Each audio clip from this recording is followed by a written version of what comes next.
Muy buenas noches con todos los participantes. Hemos abierto nuestra aula virtual. Hoy tenemos el módulo de hipertensión arterial, dando continuidad al primer curso virtual de actualización en cardiología organizado por la Sociedad Ecuatoriana de Cardiología Núcleo de Pichincha. Mientras el resto de participantes siguen ingresando, vamos a compartir con ustedes y a recordar las indicaciones que nos facilitarán para que el webinar sea aún de mejor calidad. Tome en cuenta que la transmisión está relacionada con el Internet que cada uno de los usuarios disponga para su conexión. Por lo tanto, le recomendamos, por favor, conectarse de una red Wi-Fi estable a fin de que su señal sea de mejor calidad. Si pierde conexión o se interrumpe la transmisión, por favor, presione el botón rojo que se encuentra en la parte superior de sus pantallas con la palabra reconectar. Si usted se ha conectado desde una computadora, el chat del evento se encuentra hacia el lado derecho. Y si está conectado desde un celular, este lo ubicará en la parte baja del mismo. Allí podrán realizar sus preguntas o consultas al speaker. Las preguntas se contestarán finalizada la charla. Les queremos recordar que este es un curso de educación virtual, educación médica continua. Contamos con el aval de la universidad. Por lo tanto, al final de cada módulo estamos enviando las evaluaciones. Las conferencias ustedes las pueden volver a revisar en el canal YouTube de la Sociedad Ecuatoriana de Cardiología. Muchísimas gracias a todos. Damos la bienvenida. El moderador de la noche, el doctor Marco Gaibor. Doctor Gaibor, bienvenido. Que sea un éxito. Por favor, prendamos cámara y micrófono. Buenas noches a todos los asistentes.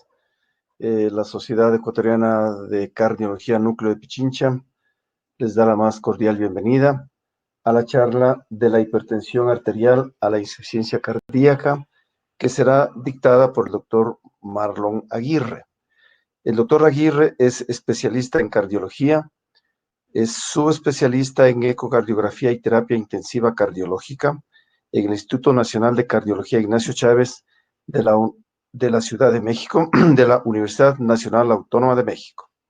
Es máster en ecocardiografía transesofágica de la Universidad Menéndez Pelayo de la Ciudad de Madrid, España. Actualmente jefe del Servicio de Cardiología del Hospital Metropolitano y miembro activo del directorio de la Sociedad Ecuatoriana de Cardiología Núcleo de Pichincha. El doctor Marlon Aguirre con ustedes para iniciar su presentación. Marlon, buenas noches.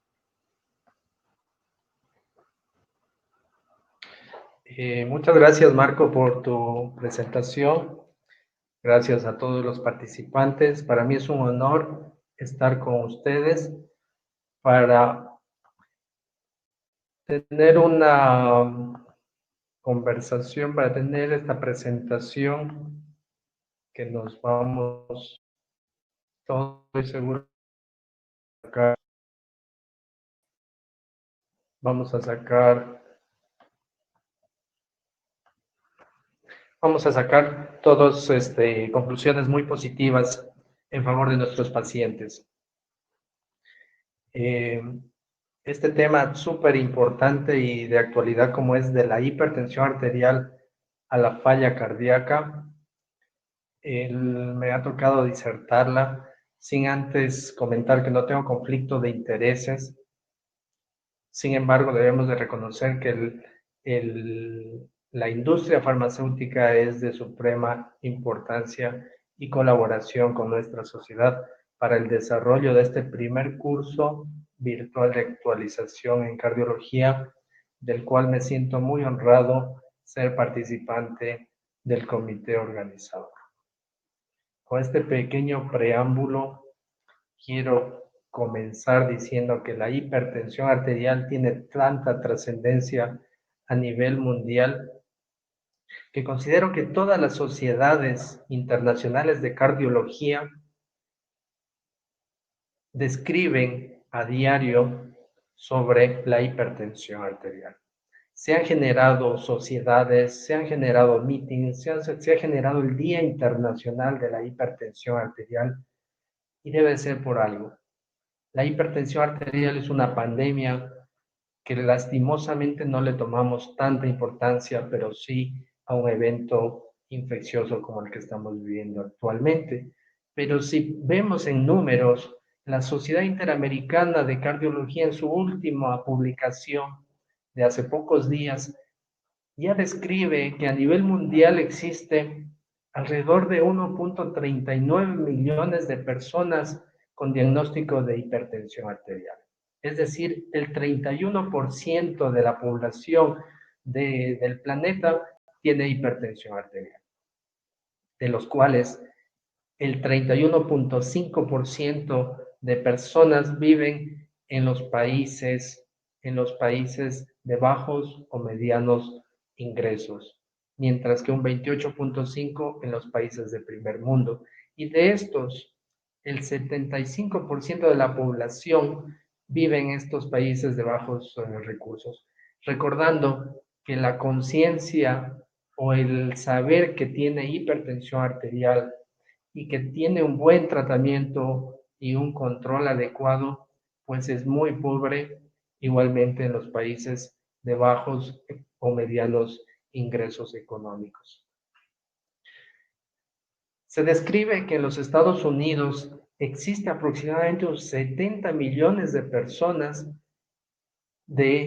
con diagnóstico de hipertensión arterial, basados en el criterio de una tensión arterial mayor a 140-90 milímetros de mercurio. Sin embargo, en el 2017, cuando se publicaron las nuevas guías por la Sociedad Americana de Cardiología, donde se describe que paciente hipertenso es mayor, es aquel que tiene una presión arterial mayor a 130-80. A este grupo de 70 millones de personas se suman unos 30 millones de personas más, es decir, alrededor de 100 millones. Y de estos, 5 millones han desarrollado insuficiencia cardíaca. Pero recordemos que en el estudio Framingham hicieron un análisis de aquellos pacientes que tenían insuficiencia cardíaca y vieron que el 91% de ellos tenían el antecedente de hipertensión. Y en el estudio Paradigm Heart Failure, el 70% de pacientes tenían un antecedente de hipertensión arterial. Entonces, se ha descrito que 22 millones de pacientes tienen un diagnóstico de insuficiencia cardíaca a nivel de todo el mundo. Y para esto se gastan ingentes cantidades de recursos económicos, y es así que en los Estados Unidos se describe un derroche de más de 10 billones de dólares para atender a estos pacientes. Recordando que la insuficiencia cardíaca es la principal causa de hospitalización en pacientes mayores de 65 años. Pero para que llegue a este punto, a esta insuficiencia cardíaca, un paciente con hipertensión arterial debe de tener un punto de partida, que es la cardiopatía hipertensiva. En una población pequeña de 50 pacientes en donde hicimos un análisis en nuestro hospital de pacientes con insuficiencia cardíaca, vimos igualmente que la hipertensión como comorbilidad era la más representativa, seguida de enfermedad pulmonar crónica, insuficiencia renal y diabetes mellitus. Entonces, cuando nosotros diagnosticamos a un paciente de hipertensión arterial, debemos de enfocarnos en algo, que es primero un factor principal fácilmente identificable y fácilmente reversible, y que es el principal causante de eventos cardiovasculares como los síndromes coronarios agudos, lo cual va a ser secundario a una enfermedad arterial crónica, a una enfermedad arterial coronaria. Esto va a generar un trastorno de la contractilidad miocárdica y por consiguiente el paciente va a caer en insuficiencia cardíaca. Asimismo, la hipertensión arterial es causante de arritmias supraventriculares, principalmente de la fibrilación auricular, y como todos conocemos, es la causante de eventos cardioembólicos cuyo principal destino va a ser el sistema nervioso central, generando eventos cerebrovasculares isquémicos. Pero una situación catastrófica como es el aneurisma y la disección de la aorta es también la responsable la hipertensión arterial. Por lo tanto, esta condición, que la única solución es la reparación quirúrgica, tiene una mortalidad que supera el 80%.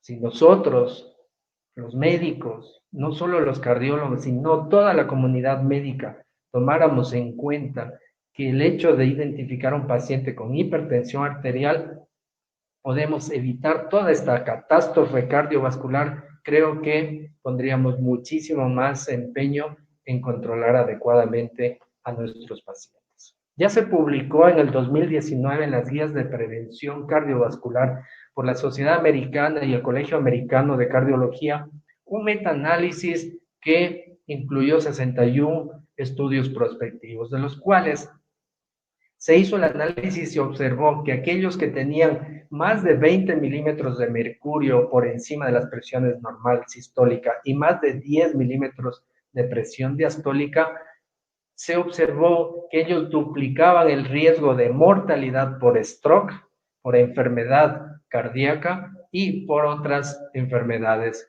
vasculares.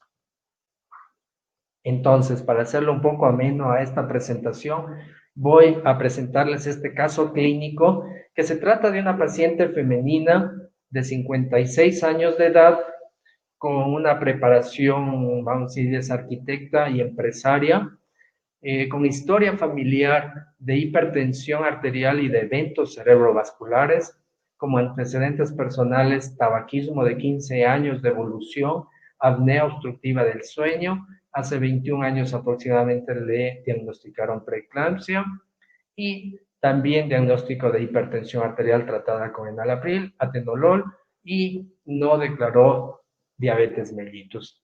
El 10 de febrero de este año la conocimos en el área de emergencia por una crisis hipertensiva, asociada a disnea de moderados esfuerzos.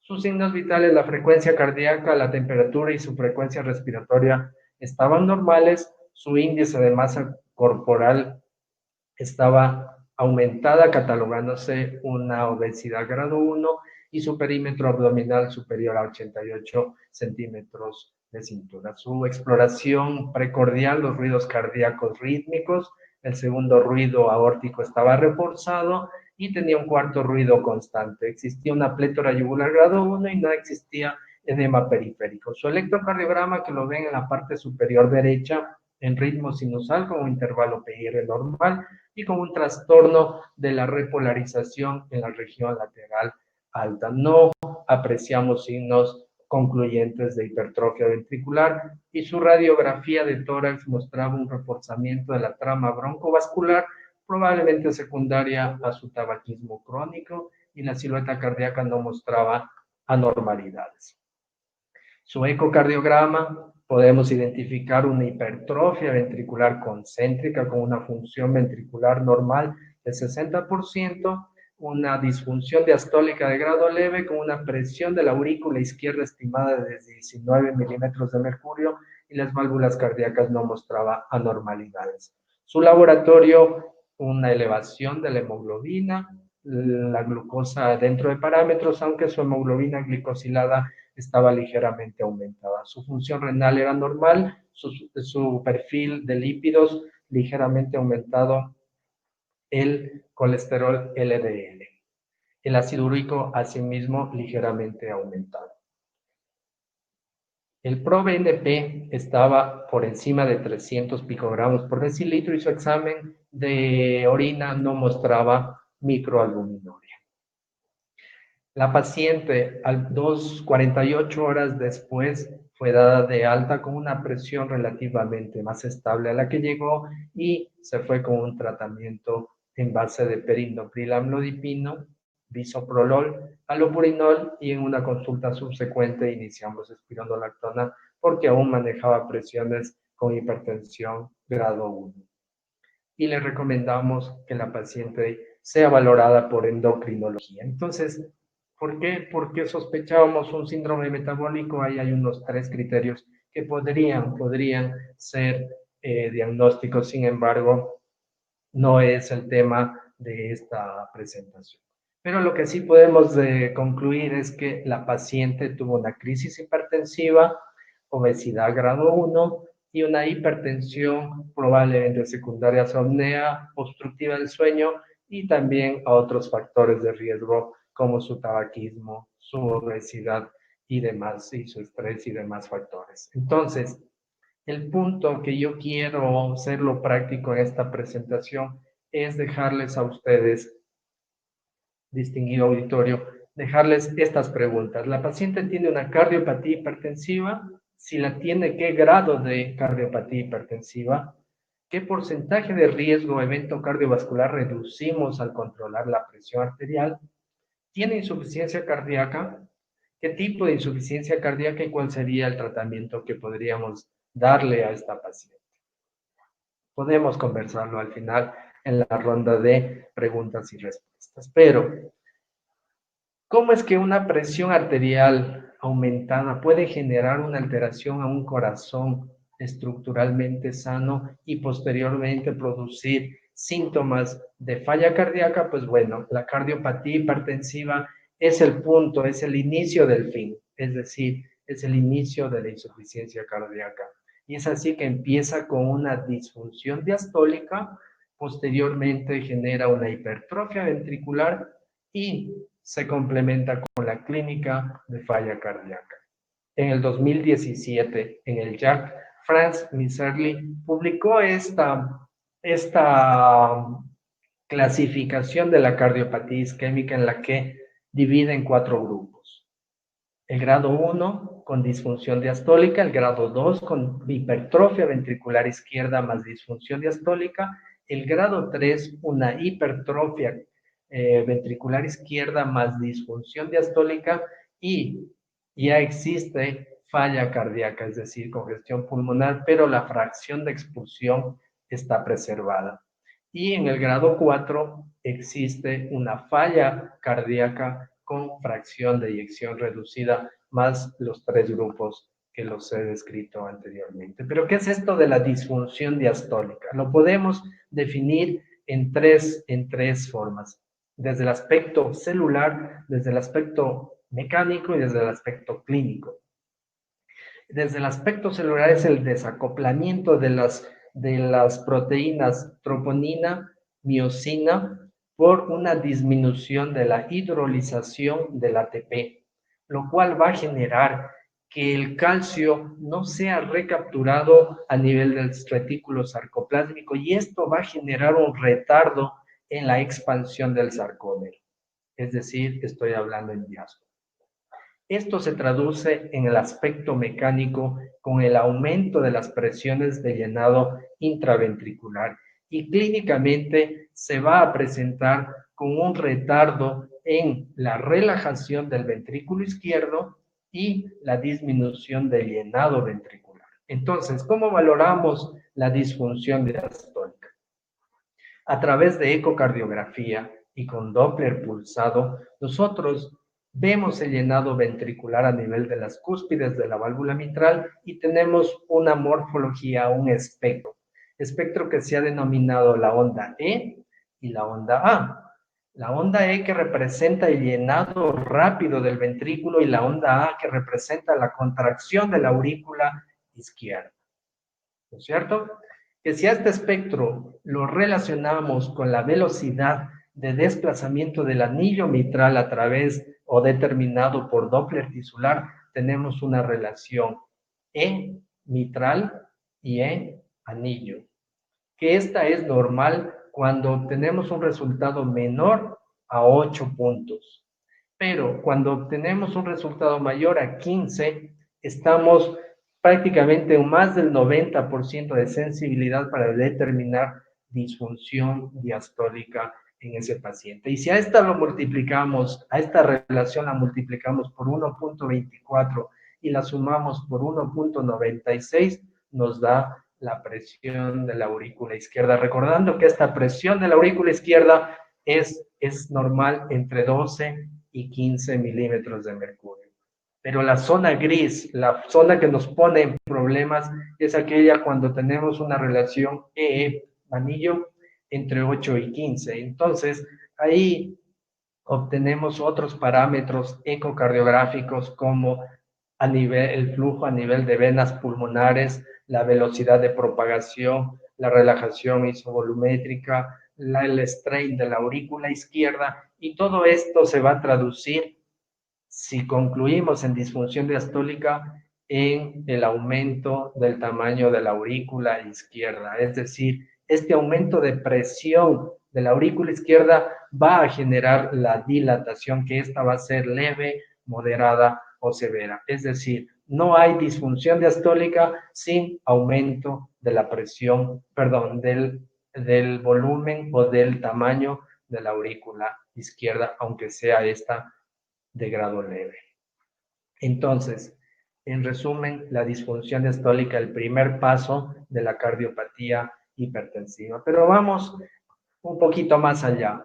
Hablemos sobre la hipertrofia ventricular, esta situación que se ha descrito en todo el mundo, y mi maestro de cardiología, el doctor José Fernando Guadalajara, en el Instituto de Cardiología, donde muchos cardiólogos de este país tuvimos el honor de formarnos, ya describió en el 2007 este artículo, Entendiendo la hipertrofia ventricular izquierda. Y ahí se hizo una pregunta: ¿cómo entender y explicar la paradoja de que la hipertrofia ventricular es un proceso adaptativo que ayuda al funcionamiento ventricular, pero a su vez es un factor de mortalidad? ¿Cómo entender ese factor o ese proceso adaptativo del niño al adulto, del atleta de alto rendimiento o de la mujer embarazada en la cual desarrolla hipertrofia ventricular durante el embarazo? Pues bueno, efectivamente es un proceso en el cual va a generar una normalización del estrés parietal cuando existe una sobrecarga hemodinámica, la cual puede ser de presión o la cual puede ser de volumen, ¿no es cierto? En el caso del estrés diastólico. Entonces, cuando hablamos del estrés parietal, nos vamos a la ley de Laplace. Recordemos la ley de Laplace, que nos dice que el estrés parietal es directamente proporcional a la presión intraventricular y al radio intraventricular, e inversamente proporcional al grosor de la pared miocárdica. Entonces, cuando un paciente tiene una sobrecarga patológica de presión, llámese hipertensión arterial o llámese una estenosis aórtica, va a generar esta hipertrofia de la fibra miocárdica, y por lo tanto va a haber un aumento del grosor parietal y una reducción de la cavidad. Por lo tanto, va a generar una normalización del estrés parietal, y esto va a evitar que se active el sistema neurohormonal y del sistema renina-angiotensina-aldosterona. Pero cuando esta sobrecarga se perpetúa con los meses o con los años, va a generar que el estrés parietal aumente, que la hipertrofia ya no sea suficiente, y por lo tanto se va a dilatar la cavidad ventricular y va a generar un aumento del estrés parietal y por consiguiente una hipertrofia excéntrica. En el primer caso se va a producir la hipertrofia del miocito, de la fibra miocárdica, pero no va a haber un depósito tan exagerado de colágeno. Sin embargo, si se perpetúa esta situación, va a activar el sistema renina-angiotensina, va la angiotensina 2 a actuar sobre el miocardio, así como la aldosterona, provocando un depósito excesivo de colágeno y sustituyendo a la fibra miocárdica, y por consiguiente este paciente va a caer en falla cardíaca. Entonces, la hipertrofia ventricular, los ecocardiografistas lo podemos evaluar fácilmente con esta relación: índice de masa y grosor parietal relativo, es decir, la suma del septum interventricular y de la pared posterior, el grosor del septum interventricular y de la pared posterior dividido para el diámetro diastólico. Cuando este es superior a 0.42 y tiene un índice de masa superior a 95 gramos por metro cuadrado en la mujer y 115 gramos por metro cuadrado en el hombre, estamos hablando de una hipertrofia concéntrica. Pero cuando la masa ventricular está más de 95 gramos por metro cuadrado en la mujer y más de 115 en el hombre, y su grosor parietal relativo es menor a 0,42, estamos hablando de una hipertrofia excéntrica, es decir, el paciente con insuficiencia cardíaca, y qué mejor ejemplo de la miocardiopatía dilatada. Ahora bien, complementando a estos grados de cardiopatía hipertensiva, evaluamos la función ventricular con la fracción de expulsión.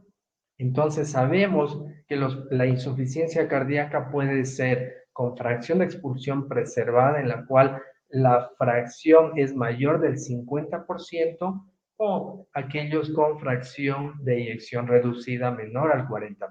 En el primer caso, recordemos, son las características epidemiológicas más frecuentes en la mujer, en pacientes con antecedentes de hipertensión arterial, pacientes que tienen fibrilación auricular y cuya mortalidad de estos pacientes usualmente no es por muerte súbita, sino por comorbilidades. Por ejemplo, un evento cerebrovascular cardioembólico, y que ese es el fin de este paciente. En cambio, el paciente con fracción de eyección reducida es aquel paciente que es generalmente hombre, tiene una edad mucho más joven, tiene antecedentes de infarto de miocardio y enfermedad coronaria, y su causa de mortalidad usualmente son las taquiarritmias ventriculares y la muerte súbita. Y también existe un tercer componente en la insuficiencia cardíaca de acuerdo a la fracción de expulsión, como es aquellos pacientes con fracción de eyección de rango medio, es decir, entre 40 a 49%, y estos se asocian igualmente a enfermedad coronaria y deben de ser tratados como si fueran pacientes con fracción de eyección reducida. Entonces, cuando nos encontramos con estos pacientes ya en la clínica, en el consultorio, en la emergencia, el paciente disneico, congestivo, y que hemos identificado por estudios de imagen cardíaca ya una cardiopatía, estamos simplemente viendo la punta del iceberg. Es decir, meses o años atrás ha habido una actividad neurohormonal, una actividad del sistema renina, angiotensina, aldosterona, la producción de sustancias proinflamatorias y un componente genético. Todo esto va a actuar sobre la miofibrila, generando un depósito de colágeno y una sustitución del miocito, y por lo tanto se va a traducir en falla cardíaca. Falla cardíaca y depósito de colágeno tanto en los ventrículos como en las aurículas podemos identificar en la actualidad con un estudio mágico como es la resonancia magnética cardíaca. Estudio que ha venido a revolucionar el diagnóstico y el pronóstico de los pacientes con insuficiencia cardíaca. Y es así que al valorar el grado de cicatriz, de fibrosis miocárdica, tanto en los ventrículos como en las aurículas, nosotros podemos predecir eventos de muerte súbita representados por taquicardias ventriculares y arritmias ventriculares malignas, y en el caso de las aurículas podemos predecir la presencia de taquiarritmias supraventriculares del tipo principalmente de fibrilación auricular. Entonces, la resonancia magnética en la aurícula izquierda ha permitido evaluar el porcentaje de fibrosis de acuerdo a la escala de Utah y de acuerdo a estos porcentajes de compromiso, y por lo tanto predecir el éxito o no de, por ejemplo, un procedimiento intervencionista o electrofisiológico como es la ablación. En resumen de lo que hemos conversado, la hipertensión arterial genera una disfunción diastólica, una hipertrofia ventricular que en un inicio va a ser concéntrica y que posteriormente, secundario a un posible evento isquémico coronario, va a generar una hipertrofia excéntrica. Y si a esto le sumamos un evento agudo isquémico, una sobrecarga de volumen o una presión arterial elevada de forma súbita, va a producir un aumento de la presión telediastólica del ventrículo izquierdo que de por sí ya está aumentada. Y esto va a generar una congestión a nivel alveolar que se va a representar en la clínica y en la radiología como congestión pulmonar. Asimismo, la hipertensión arterial va a producir a nivel renal una retención de agua y de sodio y por consiguiente va a perpetuar la congestión pulmonar. Rápidamente, los estadios o la clasificación de acuerdo al Colegio Americano de Cardiología, los cuales lo clasificaron en 4 estadios, A, B y C, en el cual el A no existe cardiopatía estructural, pero existen factores de riesgo. En el estadio B existe ya una cardiopatía estructural, pero aún no hay síntomas. Y en el estadio C y D los síntomas están presentes con una cardiopatía estructural crónica. Recordemos las guías publicadas hace 4 años por la Sociedad Europea de Cardiología, en el cual nos daban una gran diferencia o ponen hincapié en la diferencia entre las guías del 2012 y las del 2016, en donde determinan 3 rangos que ya los hemos descrito de falla cardíaca, con sus criterios diagnósticos muy claros y con un algoritmo diagnóstico de falla cardíaca en ausencia de un evento de insuficiencia cardíaca aguda. Pero algo que hay que resaltar es las recomendaciones en la prevención o retraso en el desarrollo de falla cardíaca y en la prevención de mortalidad antes de que se presenten los síntomas. Y otros parámetros como el uso de sacubitril, el uso o cambios en la resincronización. Cambios, me refiero al algoritmo diagnóstico en la resincronización y en el tratamiento de pacientes con falla cardíaca aguda en el contexto de un síndrome coronario agudo, y también el tratamiento de la falla cardíaca en el contexto de la clínica, es decir, el paciente frío o húmedo. Pero nos vamos a referir por el tema de nuestra presentación específicamente al estadio A y al estadio B de estos pacientes. Entonces, las guías europeas claramente lo especifican: tratamiento de la hipertensión para reducir el inicio de falla cardíaca y prolongar la vida, punto. Tratamiento con IECAS en aquellos pacientes con disfunción sistólica del ventrículo izquierdo, así se encuentren asintomáticos y que ellos tengan antecedentes de infarto del miocardio. Así como el uso de IECAS en aquellos pacientes con disfunción sistólica, así se encuentren asintomáticos sin historia de infarto de miocardio. Todo esto para prevenir o retardar el inicio de la falla cardíaca. El uso de beta bloqueadores igualmente en aquellos pacientes con disfunción sistólica del ventrículo izquierdo y que se encuentren asintomáticos y que tengan historia de infarto del miocardio. Y no puede ser de otra manera la suspensión o el cambio de estilo de vida, en los cuales estos pacientes deben necesariamente suspender el hábito tabáquico y suspender la ingesta excesiva de alcohol. Todo esto que he nombrado son indicaciones clase 1, nivel de evidencia A excepción de los betabloqueadores y de los IECAS en pacientes sin historia de infarto de miocardio y disfunción ventricular izquierda. Entonces, ¿cómo evitar una debacle cardiovascular cuando nos enfrentamos a un paciente con posible diagnóstico de hipertensión? Bueno, no es muy difícil evitar todo lo que he descrito al tratar adecuadamente y principalmente tratar a nuestros niños, es decir, enseñarles una vida en la cual desde niños tienen que empezar su actividad física, su contacto con la naturaleza y mantener hábitos saludables en su vida, para que cuando lleguen o lleguemos a esta edad ya no sea una recomendación médica, sino sea una rutina que debemos de todas las personas hacerla. Así como una adecuada dieta saludable, principalmente la dieta DASH es la que es recomendable, con el uso de verduras y pescado y ácidos grasos y alimentos con ácidos grasos poliinsaturados preferentemente. Y cuando el paciente ya llega a nuestro consultorio, tener la mejor de las predisposiciones para hacer un diagnóstico correcto y un tratamiento adecuado. Todo esto con la finalidad de evitar o tratar de abolir sus factores de riesgo que sean los causantes de toda la catástrofe cardiovascular, como lo he comentado. Ya para finalizar, quiero describir que existe mucha publicación y la evidencia de que el control adecuado de la hipertensión arterial reduce el riesgo de insuficiencia cardíaca. Y me voy a enfocar principalmente al estudio SPRINT publicado en el 2015, en donde se aleatorizó 9.361 pacientes, la mitad fueron a un tratamiento intensivo con la finalidad de reducir la presión arterial a menos de 120 milímetros de mercurio. Y la otra mitad fue a un tratamiento estándar para reducir la presión arterial a menos de 140 milímetros de mercurio.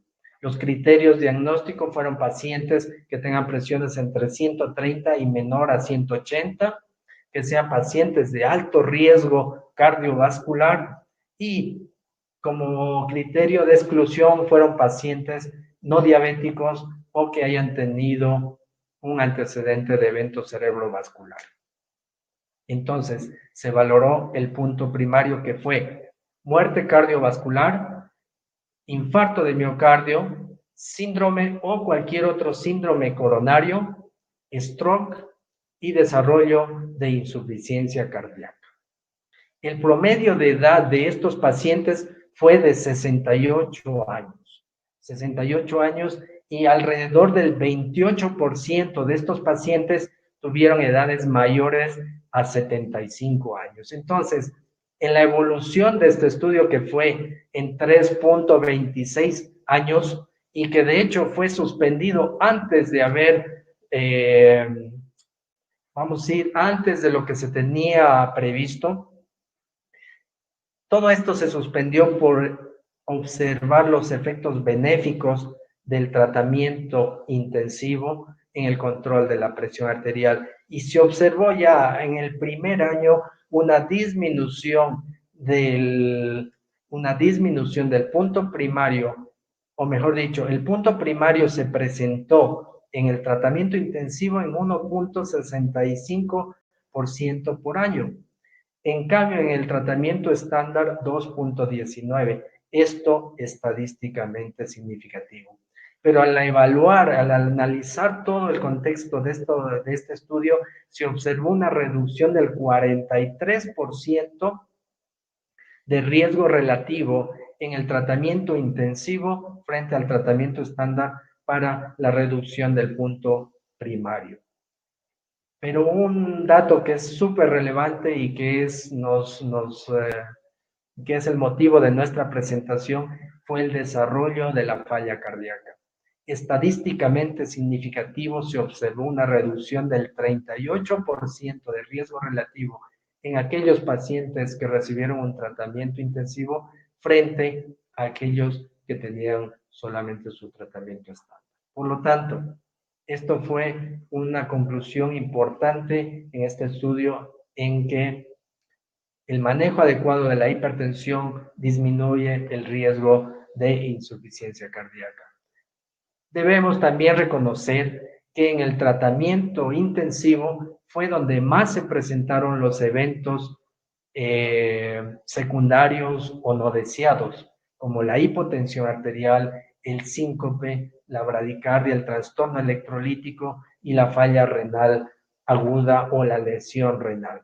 Todos estadísticamente significativos a excepción de las caídas y que les obligaron a acudir a una emergencia. Sin embargo, en las conclusiones de este estudio describen sopesar los beneficios del impacto de controlar adecuadamente o agresivamente la presión arterial y reducirla a cifras que ya sabemos no tienen que ser menor a 120 milímetros de mercurio y no más de 130 milímetros de mercurio. Ese es el beneficio que le damos a nuestros pacientes en el punto duro, como fue muerte cardiovascular, infarto de miocardio, síndromes coronarios agudos, stroke y desarrollo de insuficiencia cardíaca, reconociendo que los eventos adversos se presentaron en el tratamiento intensivo. Entonces, volvemos a nuestro caso clínico y podemos decir, la cardiopatía hipertensiva tenía nuestra paciente Efectivamente que sí. ¿Qué grado de cardiopatía hipertensiva? Grado 3, es decir, disfunción diastólica, hipertrofia ventricular izquierda, clínica de insuficiencia cardíaca y pro-BNP alto. Esto de acuerdo a las guías del 2016, guías europeas de insuficiencia cardíaca, aunque en el nuevo consenso de insuficiencia cardíaca con fracción de expulsión preservada, nos faltaría ver que su aurícula izquierda hubiera estado dilatada y no lo estuvo en esta paciente. ¿Qué porcentaje de riesgo de evento cardiovascular reducimos al controlar la tensión arterial? Bueno, 38% de reducción de insuficiencia cardíaca, 37% en el infarto de miocardio y 43% de evento cerebrovascular. Todo esto englobado en el estudio SPRINT. ¿Tiene insuficiencia cardíaca nuestra paciente? Bueno, consideramos que sí, una insuficiencia cardíaca con fracción de expulsión preservada y cuyo tratamiento nosotros lo objetivizamos de acuerdo a las guías internacionales. IECAS, calcio antagonistas, un diurético, un beta bloqueador y el control de los factores de riesgo, así como sus cambios de estilo de vida. Recordemos brevemente que los pacientes con fracción de expulsión reducida, con insuficiencia cardíaca y fracción de expulsión reducida, se benefician de múltiples terapias que las conocemos, farmacológicas, así como terapias intervencionistas como el cardiodesfibrilador y el cardioresincronizador, todos con una indicación adecuada y con controles adecuados. Sin embargo, los pacientes con insuficiencia cardíaca e hipertensión arterial también se pueden beneficiar de esta terapia de acuerdo a la guía internacional del 2020. Es decir, el tratamiento farmacológico también puede estar exclusivamente farmacológico, estoy hablando, también se puede beneficiar estos pacientes. Para concluir los mensajes a casa, puedo decir que la hipertensión es la principal causa modificable en la prevención de complicaciones cardiovasculares. El control adecuado de la hipertensión reduce entre un 38 y un 60%. Hay literatura que dice que el control adecuado de la presión arterial puede reducir incluso hasta un 60% del desarrollo de insuficiencia cardíaca.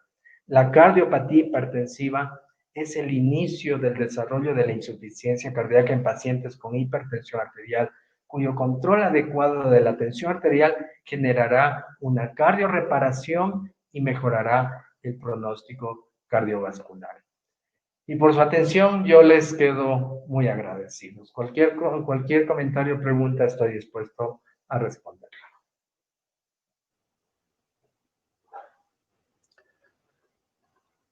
Muchísimas gracias, Marlon. Pienso que el enfoque de la conferencia ha sido científicamente muy adecuada. Se hizo una revisión fisiopatológica y una descripción muy clara de cómo la hipertensión arterial lleva a las diferentes fases de la insuficiencia cardíaca. Se hizo un análisis muy claro de lo que es la falla cardíaca con fracción de erección reducida, la llamada intermedia, y con fracción de erección preservada. Pienso que el objetivo académico, el objetivo científico fue muy bien ubicado y claramente explicado acá por parte de Marlon. Voy a tratar de resumir algunas preguntas que han hecho acá.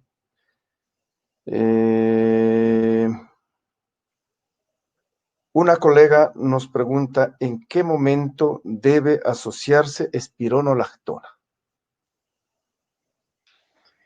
Muy buena pregunta. Bueno, la espironolactona, así como los inhibidores de la IECA, son fármacos que van a reducir el depósito de colágeno en el miocardio. Entonces, si nosotros tenemos una paciente con diagnóstico claro de insuficiencia cardíaca, principalmente en pacientes con insuficiencia cardíaca con fracción de expulsión reducida, en cualquier momento, en el momento en que es diagnosticado, la espironolactona tiene que ser iniciado. Obviamente tenemos que tener en cuenta sus efectos secundarios, como son la hipercalemia, es decir, en pacientes, tener mucha precaución en pacientes con insuficiencia renal y el desarrollo de hipercalemia, considerando que la espironolactona es un fármaco retenedor de potasio. Pero si nos enfocamos en el estudio RALES, que fue quien determinó la disminución de la mortalidad en aproximadamente un 23% en aquellos pacientes en clase funcional 3 y 4, entonces la espironolactona en el momento que se haga el diagnóstico de falla cardíaca, obviamente hay que utilizarlo. Ahora, en el caso de la hipertensión arterial, como conocemos, cuando ya la paciente o el paciente tiene 3 medicamentos y no ha sido controlado la presión arterial, un 20% pueden tener, de estos pacientes hipertensos pueden tener un hiperaldosteronismo primario y se beneficiarían del uso de la espironolactona. Ok, bueno, un poco el contexto de la colega que presentaba era justamente en ese objetivo y me parece muy bien orientado lo que tú indicas, porque ella dice, deberíamos usar IECAS o ARAS más espironolactona. Y tú ya contestaste muy claramente, los 3 grupos de medicamentos son ahorradores de potasio. Entonces, hay que tener mucho cuidado para la audiencia en general, el uso de estos medicamentos conjuntamente, para lo cual es importante hacer valoraciones sistemáticas de electrolitos, con lo cual vamos observando adecuadamente esto. Nos piden que se explique un poquito en cuándo el paciente entra en falla sistólica, en qué momento de la evolución fisiopatológica del paciente deja de hacer disfunción diastólica y entra en falla sistólica. Ya, estaríamos en una cardiopatía hipertensiva grado 4. Usualmente estos pacientes tienen una trayectoria o tienen un recorrido crónico de hipertensión y de múltiples factores de riesgo. Una hipertensión que no ha sido adecuadamente controlada. Entonces, como dijimos en la tercera o cuarta transparencia, la hipertensión arterial es el principal componente del desarrollo de enfermedad arterial coronaria. Y esto va a generar que estos pacientes hipertensos con cardiopatía hipertensiva se descompensen su función ventricular con un evento isquémico agudo, llámese un síndrome coronario con o sin elevación del ST. Algo que también es importante comentar es que cuando el paciente hipertenso empieza a desarrollar el depósito de colágeno y la sustitución del miocito, va a haber una alteración, va a haber un proceso de isquemia miocárdica, pero no necesariamente por una obstrucción coronaria, sino porque va a haber un aumento de la presión intraventricular, va a haber un aumento o una alteración en la relajación ventricular, y recordemos que las coronarias, el miocardio, se nutre en diástole. Entonces, si esta relajación está alterada, también va a afectar el flujo coronario y por consiguiente va a generar isquemia miocárdica. Entonces, sustitución de colágeno, sustitución de miocitos por colágeno y episodios isquémicos, llámese por enfermedad coronaria o por los otros mecanismos que los comenté, eso va a producir una disfunción progresiva de la fracción de expulsión. Correcto. En este tipo de pacientes, Marlon, ¿cuándo el sacubitril/valsartán? Bueno, se describe y de hecho en el estudio Paradigm, en el estudio Proof, se ha descrito que el sacubitril/valsartán puede generar una cardiorreparación y una remodelación inversa, reversa o negativa o como se la quiera llamar. Es decir, existe un proceso de cardiorreparación. Entonces, sí se puede o se está promulgando que el sacubitril se podría utilizar en pacientes con insuficiencia cardíaca y fracción de expulsión preservada. Pero donde más evidencia existe es en aquel paciente con cardiopatía hipertensiva estadio 4. Correcto, correcto. Es decir, queda muy claro, un poco hemos ido orientando las preguntas hasta llegar al paciente en clase funcional 4, en estadio 4 o D de hipertensión, en la cual pues obviamente estamos ya ante un paciente en que la insuficiencia cardíaca probablemente requiera ya de dispositivos especiales para poder compensar su falla cardíaca. Sí, yo pienso, Marlon, estimada audiencia, que la conferencia, pues, como dije en su momento, ha abarcado el aspecto académico que estuvo propuesto. Y pues solamente me queda que felicitarle, Marlon, una muy buena conferencia y pues animarles a los asistentes a que sigan participando, ojalá cada vez más, en este curso virtual de actualización de cardiología. De nuestra parte, quiero agradecer la presencia de Marlon y de los asistentes y dar por concluido este webinar, esta conferencia, y dejarle a Marlon para que haga su despedida y su mensaje final. Bueno, muchas gracias, Marco, qué amable. Un gusto y un honor participar en esta conferencia con usted. Igualmente al auditorio, hemos tenido más de 900 personas presentes y realmente yo les guardo mucha gratitud, mucho respeto y consideración. Mi invitación para el próximo miércoles en una nueva conferencia sobre hipertensión, el tratamiento de acuerdo a las guías 2020 de la Sociedad de la World Heart Federation, en donde vamos a hablar sobre el tratamiento actual de hipertensión. Muchas gracias a todos y que tengan una buena noche. Buenas noches.